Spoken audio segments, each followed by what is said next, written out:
Greetings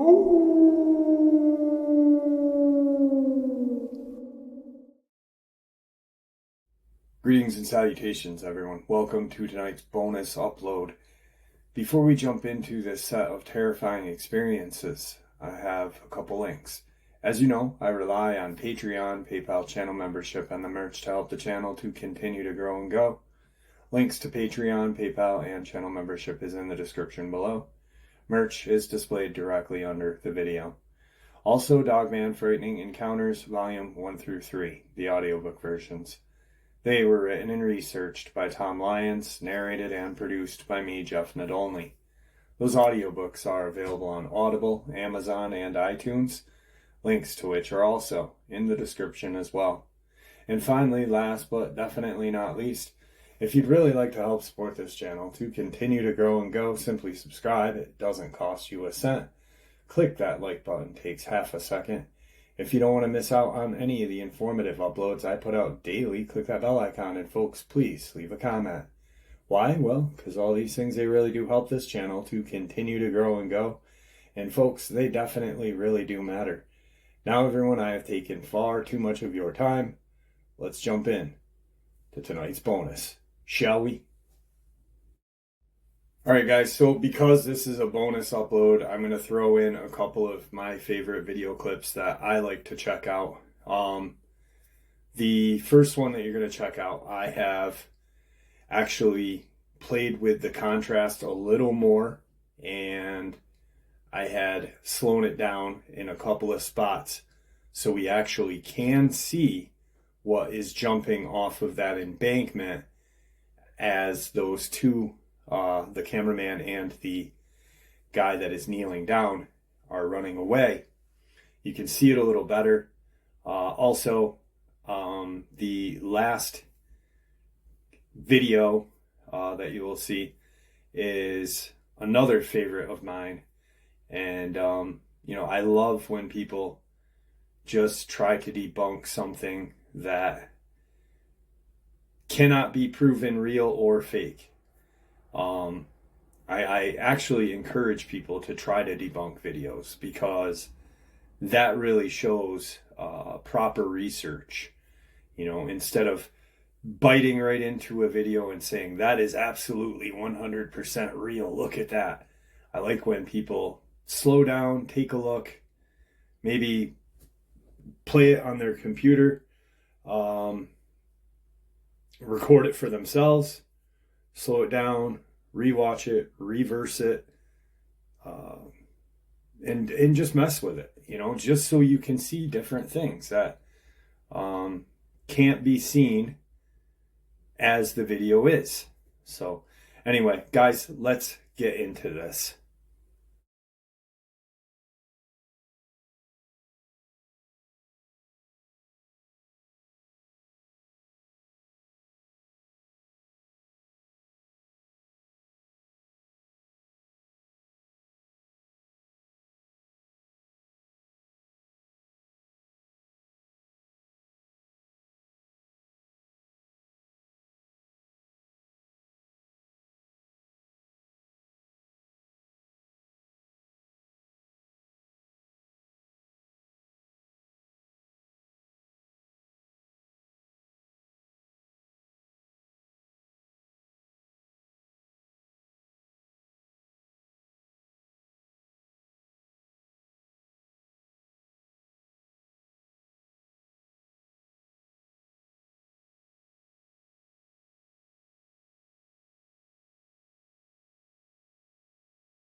Today's first experience. Our experience happened because of right place and right time. Even our tree stands were set in place. This allowed us to get in quietly. It was only 2 or 3 minutes as I was ranging from different objects when I saw him sitting with his back against a tree in the last moments of the ray of sun before it had set. My overexcitement as I whispered loudly to my daughter, all the while not taking my eyes off of him. My youngest daughter was in the same tree as I was, facing north, and I was facing east. So when I got her attention, he immediately looked at us, then stood up. He never used his hands to help himself get up. Rather, he effortlessly stood and stepped behind the tree he had been sitting against. We could then see his hands on either side, and he kept peeking around the tree. He had at least one eye on us the entire time, and on several occasions he poked his entire head around. He was slow but deliberate. While I was keeping my eye on him and my daughter had my rangefinder, I was feeling behind me to get my phone out of my pack. Although it seemed like an eternity, it was probably less than a minute before he walked straight away, keeping the tree he was behind between us. We could hear him going down the hill, then it went quiet. In all my years, people on occasion would ask me what I thought about them or if I thought Bigfoot exists. My response was, there's a lot of country that nobody ever gets into, even hunters. Most get a few hundred yards away from their vehicles or road hunt. Even if they get deep into the back country, there are millions upon millions of acres of big canyons, trees sometimes so thick for miles it's hard to get through. I've known elk to be on one side of the hill, and after glassing for hours, do you finally see him. Some herds are 40 to 100 plus elk, and they just disappear and blend in. Now you take a small group of 3 to 6 or so individuals that come out in low light or dark to feed, travel, water, and the odds of seeing one goes down dramatically. A black bear has a range of 10 to 26 miles. A mountain lion ranges 25 to 800 square miles. The toms range the most, 800 plus square miles of the canyon's thick brush, off the beaten path where few or nobody goes. The odds of seeing one, remember, you have to be looking in the dark, is slim to none. Will I or my kids ever encounter another? Most likely not. I think their range is at least as big or bigger than a mountain lion because you have 4 to 6 or so mouths to feed. If it's like a tom mountain lion, that's 29 times 29 equals 841 square miles. If they need double that, it's 40 times 40, 600 square miles.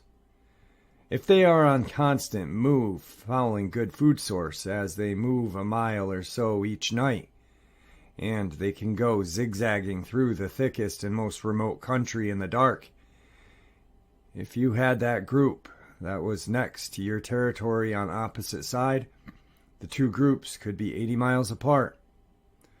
That's a huge amount of territory. Even if you cut that in half to the size of a tom mountain lion, that's still a huge area. Then it's almost impossible for an average person to see. Sasquatch. I can tell you we saw more than one the following day. We saw a younger-looking female with an infant no more than 800 yards from the night before. Were beautiful, fit, and moved effortlessly as they walked. The hair was clean like a bear. The hair was reddish-brown, 4 to 6 inches, the female, and the young were jet black, 4 to 6 inches long, thick, but not thick like a bear, as you could see the skin through the hair, and there were parts that were rubbed from probably walking. On the other hand, because we know so little about them, it's now constantly on my mind. I can't sleep at night out in the mountains anymore. I just lie there and listen. My kids, they are just as uneasy. So that part of me wishes I had never seen one. So you say you want to see one of these creatures. I'd approach it like you were hunting, say, elk or deer. The one thing they need is water and a decent amount of clean water. It doesn't need to be clean as in clear, but not stagnant. Next would be cover, like thick trees in a deep, steep canyon or rocky ledge or cave. They will have to feel absolutely safe and have multiple escape routes. Within that, there needs to be a good food source. Animals like moose, elk, deer, bear can grow to very big. So, if there are enough food sources to allow these animals to get big, there are plenty of food sources to choose from to meet their needs. Once you narrow that down, get on Google Earth. Let the satellite do the walking so you're not wasting time in less than ideal areas. Once you have narrowed that in, then go looking for evidence, boots on the ground. Be prepared to walk in far enough where there are no roads or trails aside from animal tracks. They are flesh and blood mammals that leave behind evidence like footprints, ground nests, etc. I think much by like gorillas. I've studied gorillas as much or more than these things because when I listen to encounters, there seems to be some, not all, but some similarities. Tree structures, I believe they use trees to communicate, just like elk, deer, moose, and bear, mountain lions also, who use them in several ways, from rubbing scent glands, raking their antlers, rubs and scrapes. I think saying every tree that has an X or a tree break is done by them is looking for the wrong evidence. Do they do those things? Most likely, just not every single one. I think once you start to find evidence, let them come and find you. I believe they are as curious about us as we them. Be just inside a tree line at sunset, stay there in the dark, moonless, or just a small moonlight. I'd say you want them to feel like you can't see them. It's their defense mechanism. Stay out of sight. If it's dark, they will most likely feel more confident to get closer.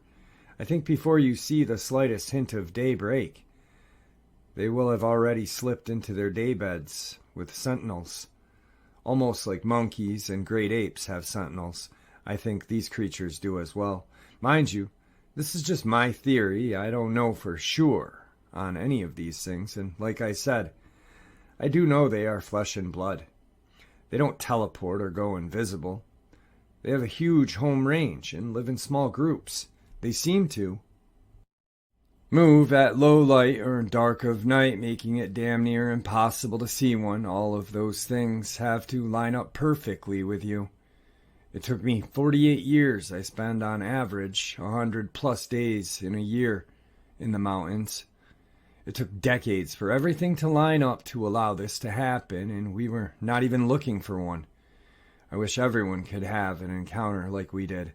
Aside from one rock softball-sized thrown and hitting a tree next to our tent, it was all peaceful, relatively close and long enough with no obstruction, so we knew exactly what we were looking at. Incidentally, I have that rock in my office. It's cool to think one touched this very rock. Wow. That was, I really enjoyed that. Those are the encounters that, and the people telling that encounter are the ones that really kind of solidify it for me. Where they see one of these creatures and they accept it for what it may or may not be, and this person believes they are flesh and blood, a majestic animal hunting its forests. I could never imagine can you imagine the excitement he and his daughter had when they saw the first male, the large alpha male, and then saw the female with an infant Sasquatch? My God. It truly, truly amazes me how we can go our entire lives. I've only seen one creature thing. And I've been alive for 46 years, and since that day I have been looking day in and day out. We may never get the chance to. That's how elusive they are. That's how magical they are. And yes, they are dangerous. But so isn't a grizzly bear or a mountain lion. Or if you go in a different country, a hyena or a real lion. A pride of lion. But when we see them in nature, what do we think? They are majestic. They are wild, beautiful. That's what I think these creatures are, all of them. It's strange and scary, yes, but still majestic and beautiful. What a really great experience. I'm so happy I was able to share that with you guys. Today's second experience. I work in forestry, and I had a bear that was clearly not afraid of me and did not want to leave me alone. I pulled into our campsite at around 1 a.m. with a truck and trailer. And it's just me out there. I got out and set up the 2 generators, one for the trailer so I didn't freeze to death, and one to keep the equipment we use warm so we can actually use it in the morning. And the batteries didn't die. I also got there late because I was having truck issues that I had no idea what the cause was. It just kept dying, and then it'd be fine, repeating over and over.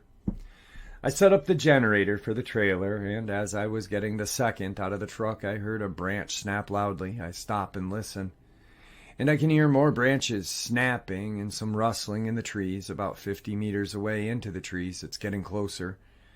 I thought it was a person at first, so I yelled, "Who's there?" I got no reply. The noises come right up to the edge of the clearing I'm in, a circle, maybe 40 meters across, then stop, and I know whoever it is sitting there watching me. After 15 seconds of me listening hard, half in the truck, I see 2 eyes appear, and then they rise about 6 feet into the air. I could tell it was a bear by the way it moved, which was a relief because, for one, it wasn't a Dogman or a Sasquatch, and 2, because I knew there were only black bears around here, no grizzlies, but I didn't have anything to really defend myself, no bear spray or a gun or bear bangers. So I yelled at the bear, nothing. I hopped in the truck and pulled on the air horn. It didn't even move. I slowly walked over to the trailer, which was still hooked up to the truck, and grabbed a pot and pan and started smashing them together, all the while yelling. And it still didn't move at all, just stood there staring at me. It wasn't making any noises either, no huffing or pawing at the ground, like I knew bears to do when they were upset. But that didn't exactly put my mind at ease, considering this thing was clearly not afraid of me. Eventually, after about 15 minutes of making loud noises and doing nothing but staring at me, it finally dropped to the ground, turned, and started walking away.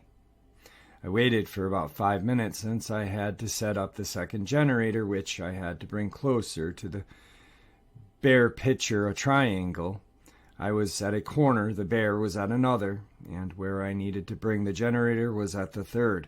Right as I pulled the generator out of the truck, I heard branches snapping again, and it came back. It came back to the edge of the clearing and did the exact same thing, stood there staring at me, and wouldn't leave with all the noise I made. And again, after another 15 minutes of it sitting there motionless, it left. I quietly dragged the generator out, started it, ran back to the other generator, started that one, got in my trailer, shut the door, and watched out the window for a while at where this thing kept coming back. It never showed up again. Maybe it did after I went to bed, but there was no sign of it in the morning. So yeah, that's my bear, in quotations, that wouldn't F off experience. Not exactly the most insane thing that's ever happened to someone, but It was intensely disturbing knowing that this thing could have easily killed me, wasn't scared of me, didn't want to leave, remained perfectly still staring at me for such a long time, and that I couldn't do a thing about it because I had half set up the trailer already and could not leave quickly. And even if I could, there was no guarantee my truck was going to start. And I still had a job to do that required me leaving the safety of the truck and go closer to where the bear, in a way that would mean if it decided I was worth the trouble, it could get to me faster than I could get back to my truck. Also, I had a bear charge my truck down at top speed up north, then decided halfway to me that I was a lot bigger than it was and it wasn't worth it. Everybody knows how fast bears are, but there's a difference between reading the number 50 kilometers or even seeing a video and seeing it in person. An animal that big has no business moving that quickly. It's so unnatural. Also heard plenty of very odd noises that night, and the feeling of being watched is nearly constant. I stay overnight in the middle of nowhere alone on a regular basis for my job, and it's very easy to psych yourself out late at night, alone, with no way to contact anyone except unreliable GPS text messaging and hours from anything resembling civilization. I've been doing this for years, and I'm still not used to it. Today's third experience. I was off-roading with some buddies back home in eastern New Brunswick on the Bay of Fundy, and this trail we do ends up on some water. And it's a site for an old ammunition depot from World War II. Now, we've been here many times during the day and sometimes at night. You can drive into and through this massive old structure, and up the hill is the admin building for said site from World War II. It's pretty far in the woods. At the very top of that hill are some grave markers from hundreds of years ago. We were told they're old pirate graves. We live on the coast. Not at all something I doubt being real. We were there one night in the big building having a fire, and we all saw and heard something quite large scramble up the side of the building and start running on top of it. Now there's a dozen of us. There's so clearly not just one person seeing something crazy. There's nothing in the woods of eastern Canada that should be able to climb as quickly as what we saw. Black bear maybe, but this thing basically ran up the side of this 4-storied structure and then ran across the top in moments. We got into our trucks and hightailed it out of there. On another occasion, we were exploring the admin building, which is 3 stories, concrete, had been abandoned since World War II. We go all the way to the top, nothing weird. Coming back, an entire room on the 2nd story is filled with lit candles, but no one around whatsoever. Again, we ran the F out of there. Now this one, I will admit, was probably an elaborate prank since lots of people would go there and mess around, since it was fun off-roading trail with some history at the end of it. But the animal climbing we saw still, to this day, mystifies me. Today's 4th terrifying experience. I live in northeastern America, in a pretty rural place with lots of hills, not too many neighbors, and a lot of forest. Well, I had headed out with my mom down our backyard, which is large and relatively clear for about 100 feet, then switches to woods. We got about 30 feet before the woods, and I caught sight of some eyes reflecting in my headlamp. They were a good 50 to 100 feet away, and I assumed they were just deer, but a few things convinced me that they might not be. Around where I live, deer will run away if you make enough noise. And we were talking pretty loudly, but the eyes were not moving. They kept staring directly at us, which is incredibly unlike the deer for this area. On top of that, the pair of eyes on the right were very low to the ground and very wide, too far apart to be a deer considering the distance. We stood for a moment remarking on them, and neither pair looked away. So, since we were spooked, we headed back to the house. Got my brother a machete, a bat, and a metal pole. I know, a little overkill, but our area has lots of scary stuff lately, and headed back down. I expected the eyes to be gone by that point, but nope. They were still there, in a slightly different spot than they had been, but not much further from where they were previously. They stared just as steadily as they had before, so we retreated back inside. Logical answer, deer, but the lack of running away, intent staring, and wide-set eyes feel like that option's ruled out. Another thought is wild dogs, but we don't usually have those in our area, and, once again, wide-set eyes. Possibly a black bear, but they are notoriously scared of people, especially up here. Also, there was no visible signs of anything as far as I could tell. I looked for marks on trees from climbing and saw none. There's a good amount of greenery covering the ground, so it's difficult to look for scat. There was also no signs of any animal lying on the ground. And tonight's second half's final terrifying experience. So a long while ago, myself and my very close friend got bored and decided to discover the nearby woods. We lived in a secluded area where we had thick forest around us for miles, and frankly, the rural area was boring. We had no one our age and no internet, so while we were sitting aimlessly, we decided to pack some stuff and wander into the woods. Now, my friend is a huge guy mainly because he's obsessed with bodybuilding, so it was a bit hard for someone to scare him. But as we walked in, we both had an eerie feeling that we were being watched. The mood was tense, and strangely, the woods were dead silent. No birds chirping, no wind, and no sound of animal or insect.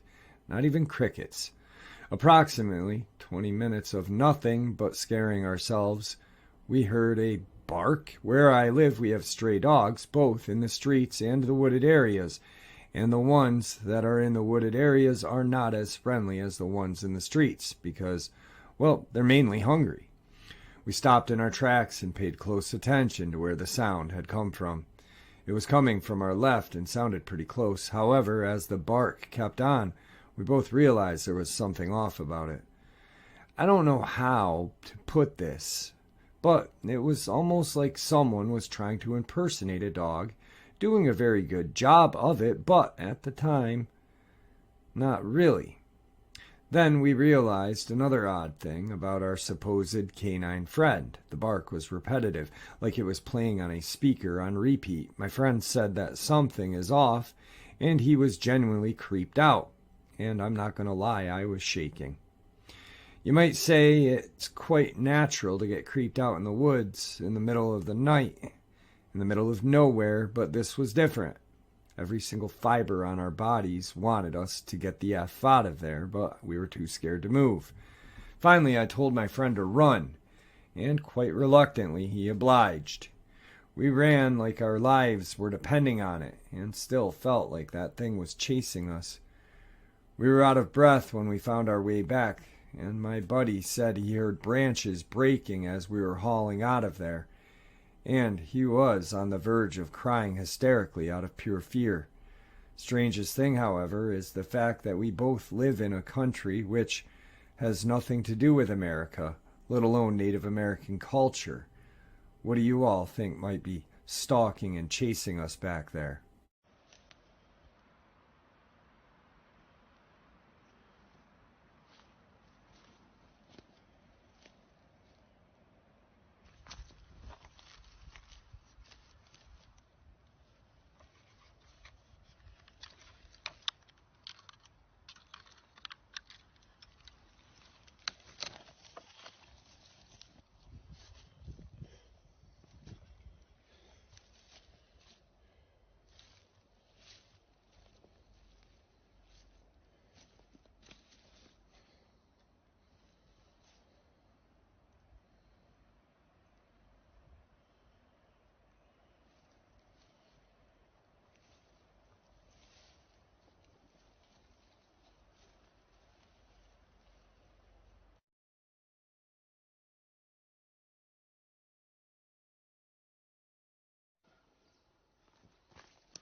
All right, guys, a fun little bonus upload to kind of get us into the nighttime. I've got to get in touch with a few people tonight. One is the state trooper out of North Carolina, which I am actually looking forward to talking to him again. Hopefully we can get a little more info on that very exciting day he had out in East Dismal Swamp. Anyway, guys, thank you for supporting the channel. Your support is what makes this channel special and what continues for it to grow and go. It is truly appreciated. I really do appreciate the support and the kindness that you guys give to me and to each other. It is awesome. Everyone, please stay safe, happy, healthy, and ever vigilant, keeping an eye on our children, our pets, our family, and friends. These creatures are real. They're out there and they are dangerous. Share this information with the people you love and care about, and it may just help save their lives someday. Until next time, never stop asking questions, never stop searching for answers, and God bless all of you.